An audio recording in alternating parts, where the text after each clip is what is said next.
사랑하는 은혜와 진리 장로교회 교우 여러분, 어젯밤도 평안하셨습니까? 오늘도 우리의 연약함과 죄악을 주님 앞에 고백하며 오직 주님의 은혜만을 구할 때 주께서 베푸시는 회복과 치유와 생명의 축복이 여러분의 삶 속에 충만하시기를 주님의 이름으로 축원합니다. 오늘 새벽에 만나 본문은 신명기 31장입니다. 그 중에 1절부터 13절을 제가 읽어드리겠습니다. 또 모세가 가서 온 이스라엘에게 이 말씀을 전하여 그들에게 이르되 이제 내 나이 120세라 내가 더 이상 출입하지 못하겠고 여호와께서도 내게 이르시기를 너는 이 요단을 건너지 못하리라 하셨느니라. 여호와께서 이미 말씀하신 것과 같이 내 하나님 여호와께서 너보다 먼저 건너가사 이 민족들을 내 앞에서 멸하시고 내가 그 땅을 차지하게 할 것이며 여호수아는 내 앞에서 건너갈지라. 또한 여호와께서 이미 멸하신 아모리 왕 시온과 옥과 및 그 땅에 행하신 것과 같이 그들에게도 행하실 것이라. 또한 여호와께서 그들을 너희 앞에 넘기시리니 너희는 내가 너희에게 명한 모든 명령대로 그들에게 행할 것이라. 너희는 강하고 담대하라. 두려워하지 말라. 그들 앞에서 떨지 말라. 이는 내 하나님 여호와 그가 너와 함께 가시며 결코 너를 떠나지 아니하시며 버리지 아니하실 것임이라 하고 모세가 여호수아를 불러 온 이스라엘의 목전에서 그에게 이르되 너는 강하고 담대하라. 너는 이 백성을 거느리고 여호와께서 그들의 조상에게 주리라고 맹세하신 땅에 들어가서 그들에게 그 땅을 차지하게 하라. 그리하면 여호와 그가 내 앞에서 가시며 너와 함께하사 너를 떠나지 아니하시며 버리지 아니하시리니 너는 두려워하지 말라. 놀라지 말라.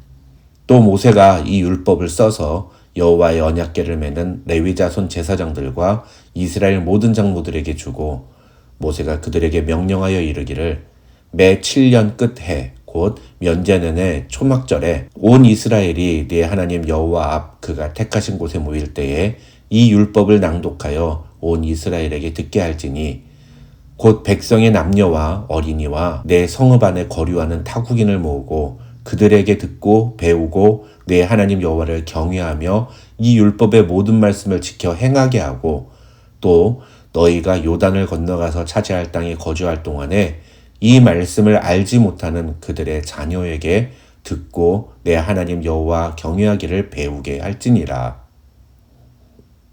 오늘 본문인 신명기 31장의 내용은 모세가 한 세 가지 일을 중심으로 구분이 가능합니다.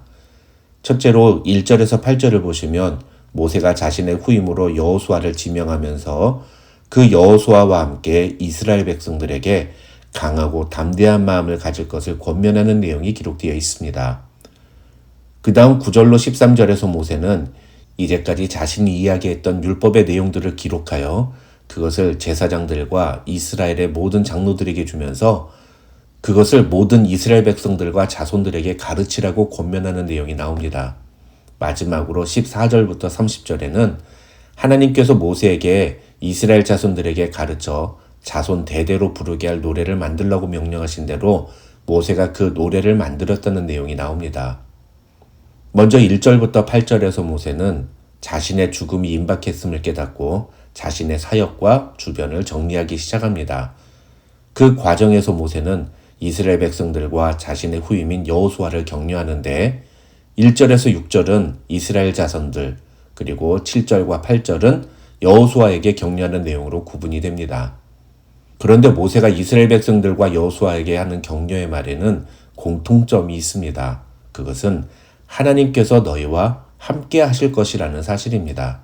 그러니 너희는 강하고 담대하며 세상을 두려워하지 말라고 모세는 말합니다.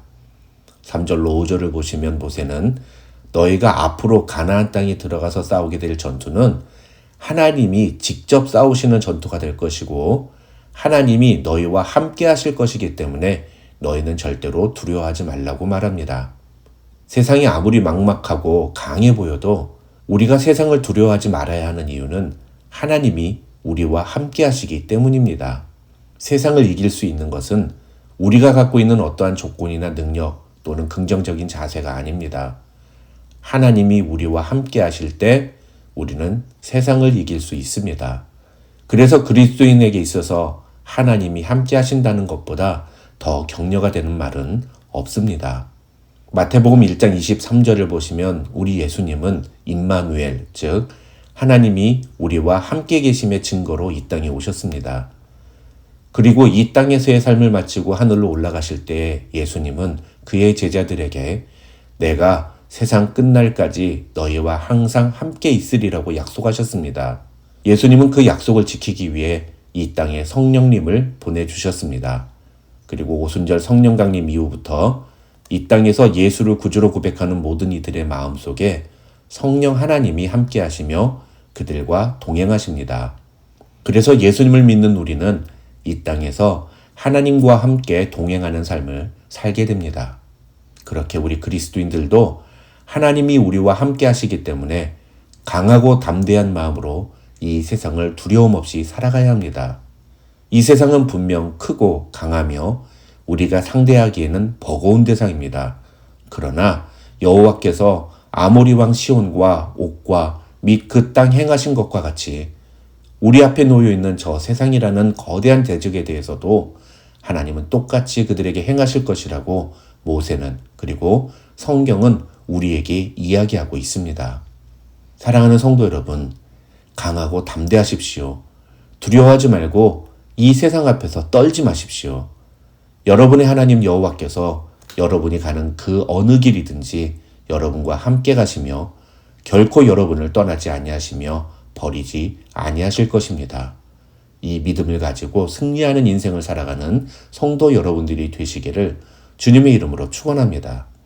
그 다음 9절로 13절에서 모세는 율법을 쓰고 그것을 여호와의 언약궤를 매는 레위 자손 제사장들과 이스라엘 모든 장로들에게 주면서 이 율법을 매 7년의 끝, 즉 안식년의 초막절마다 모든 이스라엘 백성들이 모인 자리에서 낭독하며 그것을 가르치라고 명령합니다. 여기서 중요한 것은 율법을 전수하는 과정에서 오늘 본문이 강조하는 행위들입니다. 첫째, 모세는 율법을 써서 기록했습니다. 둘째, 모세는 제사장과 장로들에게 그것을 낭독하고 온 이스라엘이 듣게 하라고 했습니다. 즉, 읽고 듣는 것입니다.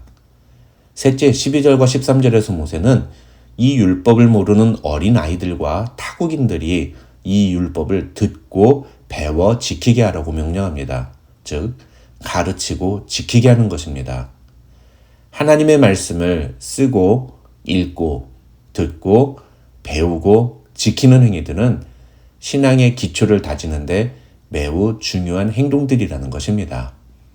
이러한 과정들을 통해 우리는 하나님의 말씀을 올바르게 배우고 몸에 익히게 될 것입니다. 더욱 중요한 것은 이러한 과정들을 우리 후손들에게도 가르쳐야 한다는 것입니다. 제가 어릴 때만 하더라도 교회에서 성경 통독이나 성경 쓰기, 성경 암송대회, 또 주일학교에서는 연말에 성경 고사대회 같은 행사들을 정기적으로 했습니다.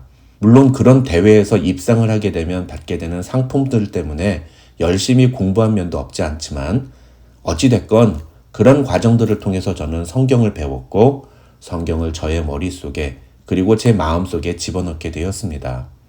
그런데 요즘 교회에서는 이런 교육을 진행하는 교회를 찾아보기가 어렵습니다. 그러다 보니 우리 아이들이 성경에 대해서 너무 무지하고 모릅니다. 성경 66권의 순서도 제대로 외우는 아이들이 많지 않고 성경에 나오는 인물이 누구인지 제대로 알지 못하는 경우도 많습니다.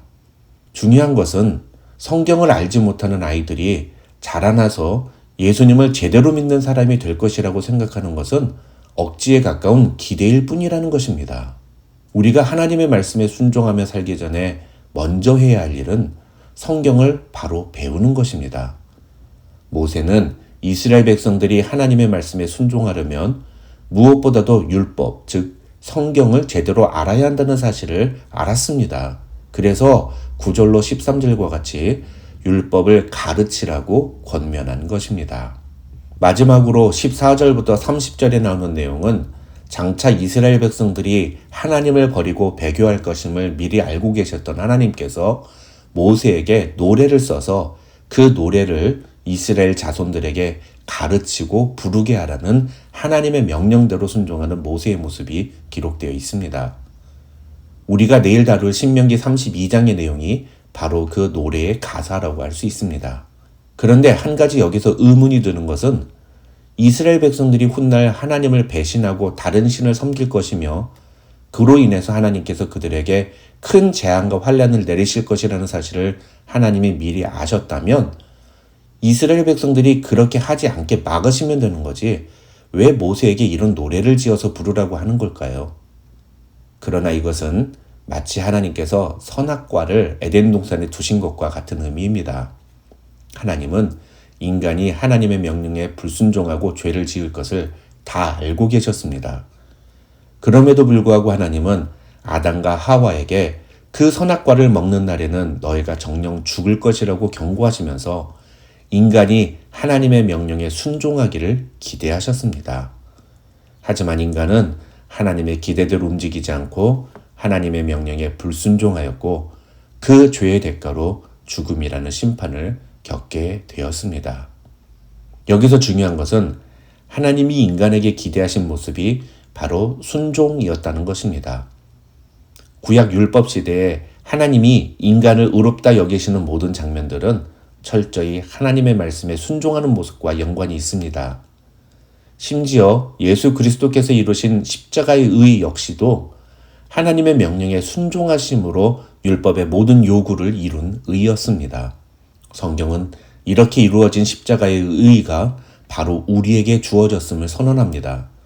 그리고 그 의를 믿는 자들에게 그 의의 옷을 입혀주시면서 이제 예수님은 우리에게 그 의의 옷에 합당하게 살라고 말씀하십니다. 그 합당한 삶의 모습이 바로 순종입니다. 그래서 신약의 성도들은 의롭게 되기 위해 순종하는 것이 아니라 의롭게 되었기 때문에 순종하는 자가 되어야 합니다.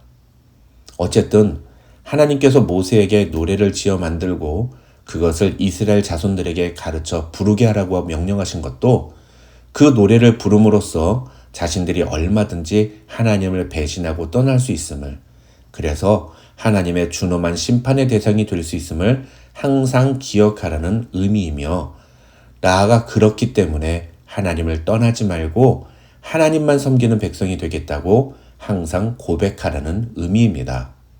하지만 이스라엘 백성들은 결국 그 노래의 내용처럼 하나님을 버리고 하나님의 심판을 면치 못하게 되었으니 참으로 안타깝고 어리석은 모습이 아닐 수 없습니다.